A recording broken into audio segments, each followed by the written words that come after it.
Well, there's no question, even from the start when he first came here, you knew he had talent to get there. And obviously, as you grow in your position and so forth, you get better and better all the time. But obviously, it started against UCLA. We'd had a chance to come in and then continued against University of Arizona. But it really took over in the winter and in the spring, where he had a great spring. And then he's really kind of taken charge, and not kind of, he's taken charge of our football team in the summertime when we're not around.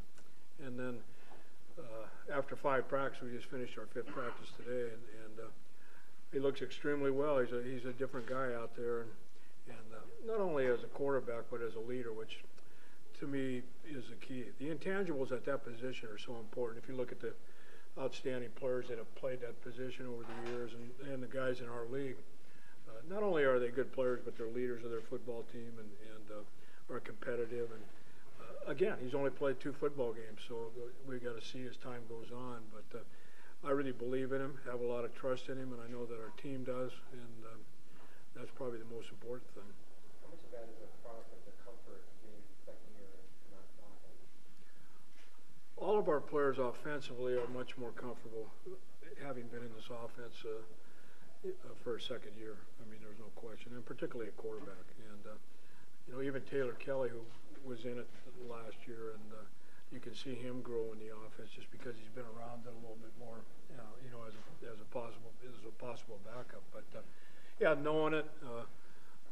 The other good thing, and Noel does a great job, but having Stephen Treat around out there on the field as a student coach really makes a difference because they communicate on things. Of course, they played on the same team last year, been in all those meetings, and Stephen can relate some things to him that probably we can't because he just got done getting knocked out. So, but I mean, he understands all that stuff. But so I mean, that really makes a difference too. What do you expect from Will Button this year? I'm sorry? What do you expect from Will Button? What we expected a year ago. Really, I mean, he can be a guy that creates a lot of problems. He's a penetration player. He's got great quickness and get off as a low player. And I don't know that we had that at defensive tackle. Lawrence is a guy that played along the line of scrimmage. But what Will brings is penetration, frees other people up. Would have started last year had he not had the academic issues that he had. But so far, he's looked extremely good. I thought spring football, he had a great spring.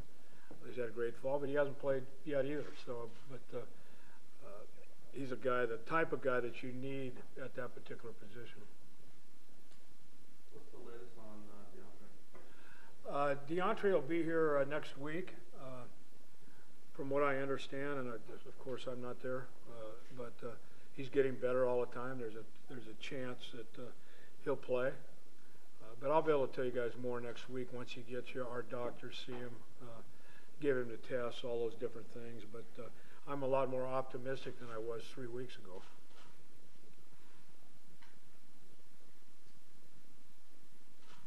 Coach, I'm sorry.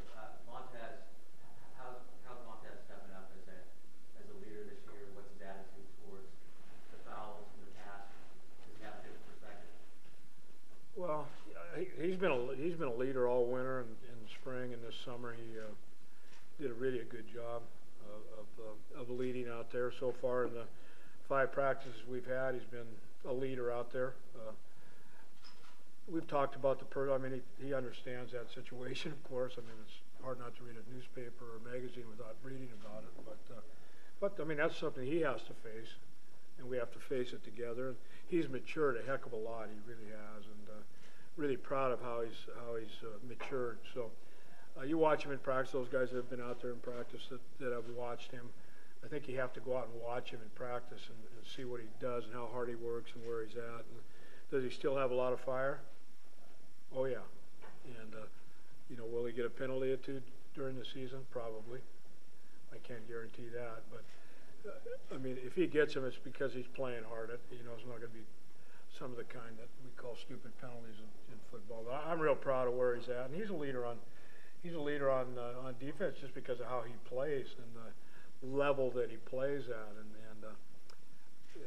just carries over with everybody else. Coach, you lost TJ and Omar in the spring. Who else stepped up to fill in that role? Well, receiver, I mean, and they're both out there coaching right now.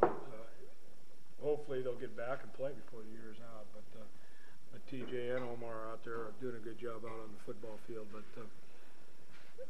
at receiver, we had some depth. So we got Michael Willie and we moved Flugraf outside because of this, and Jamal and George. And I mean, we've got a lot of receivers that can step up and have stepped up. At the corner situations, that's a little different because we didn't have as much depth. But with Osahan, who's played extremely well, and Devron Carr has had a good camp so far, and we finally moved Alden Darby. We were moving back and forth with him, and we moved him to corner. We moved him to corner today actually, but we moved him yesterday, and he's a talent there. He really is a talent at corner. He just got to get experience. And Devin Spann, who we think is going to be a good player, and Wadu, who's a true freshman. So we've got some players there. You don't replace guys like Omar or TJ. I mean, you just don't. But you bring guys in, and they have to step up. That's what football's all about. You coached some really good teams in your career. How does this team measure up athletically, talent-wise? We haven't seen what's going to happen, but just based on what you see out there. Well, we've got talent. I mean, we've got speed that we've been hoping for a long time, and I felt like we had it last year. We didn't take advantage of it like we probably should have, but I like the attitude. Anytime you have as many seniors or guys that have played quite a bit as we have, and that experience, it really makes a difference. You can tell that how they practice, how they take care of each other in practice, how they really come together as a football team. So I like this football team a lot. Now it remains to be seen. I mean, we were 6-6 last year, but I really like what they've done, and I feel like we can win a lot of football games, but we got to go out and do it. Talk's cheap. I mean, it's cheap, so we just got to go out and play. Your return game was a big plus for you last year, and you've got some guys back there. You see that happening again this year, that you're going to make some big plays in your return game? Yeah, because we do have some speed, and anytime you have Jamal Miles, who to me is a very special athlete, I don't know that he gets probably enough credit that he deserves. I mean, he plays every position on the football team, is explosive, and I mean, he plays slot. Right now he's playing running back because of a couple injuries that we have, but anyway, he's a punt returner, kick returner, made a lot of plays last year. Kyle Middlebrook obviously does the same thing, but we have some athletes back there that can run real fast, and that kind of helps. Few practices, but what newcomers caught your eye already? Well,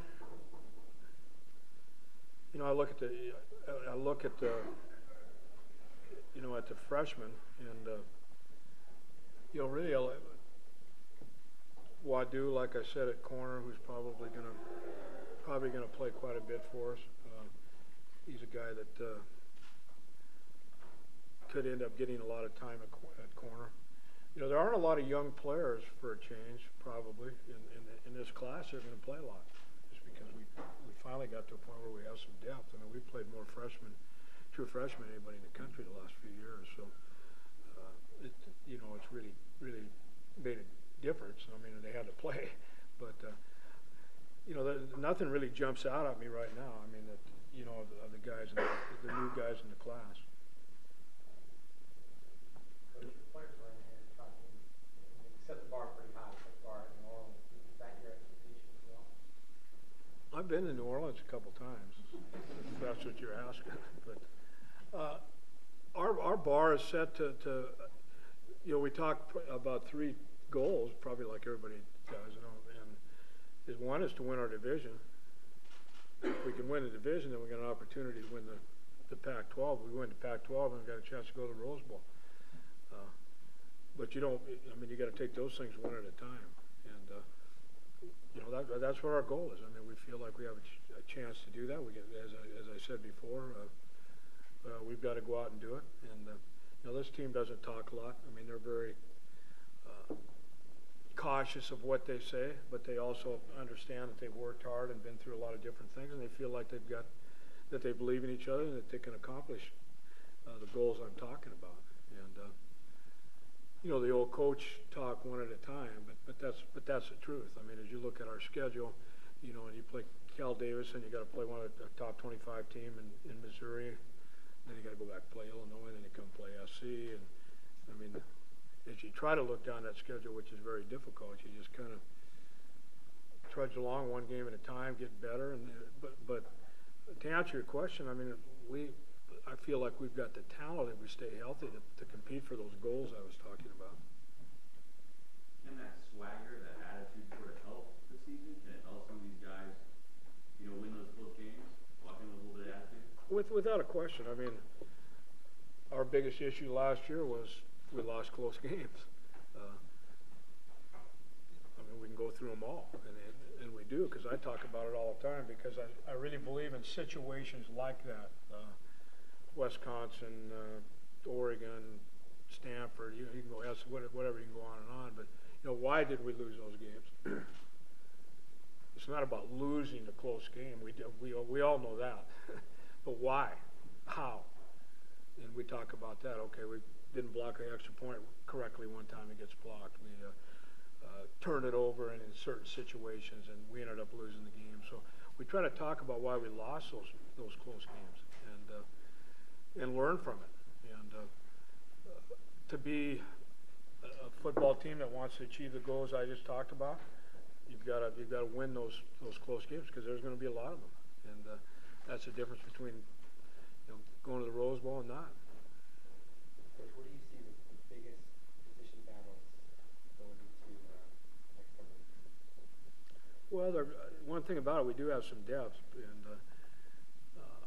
and I don't even like to call it a battle, but I mean, we've got, you know, 3 offensive tackles that are awfully good, and you know, which of those 2 are going to be the starters. I mean, it's, you know, to me, I don't know that you call it a battle. To me, it's a godsend to have that kind of depth.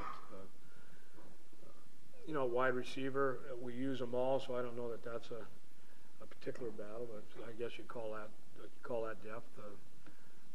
To me, who's going to end up starting at corner really isn't that significant, as long as we have 3 or 4 of them. So I don't know that, Chris, that it's a matter of who's going to start. To me, we've got enough depth that we're going to get each other better all the time in those battles. Coach, how does Cameron Marshall, how's he looking lately, and what do you expect from him this year? I believe Cameron, I believe he might be the most underrated running back in our league, without a question. He's gotten bigger and stronger and faster, and catches the football. He's a good protector. For us to win, he's going to have a good year, which he will. We've got to be able to run the football a little bit more. I thought we ran it well at times last year, and we got to get him the football back there, probably more than we did last year. But he's a combination of a guy that's very strong and big, but also has great speed. So he's a guy that he kind of gets lost in the radar for whatever reason, but he's a good football player. There been any downside to having Brandon Deep playing baseball, Dublin, that was baseball, or is he just in some ways been helping to get, you know? Well, he's had a good camp, and he came back. Other than, you know, balancing things for himself probably is the biggest thing. That's hard. I mean, you're playing baseball and going to school, and then you get drafted, and now you're getting back to the football aspect of it. But from what I've seen on the practice field the last 5 days, he hasn't lost a step at all.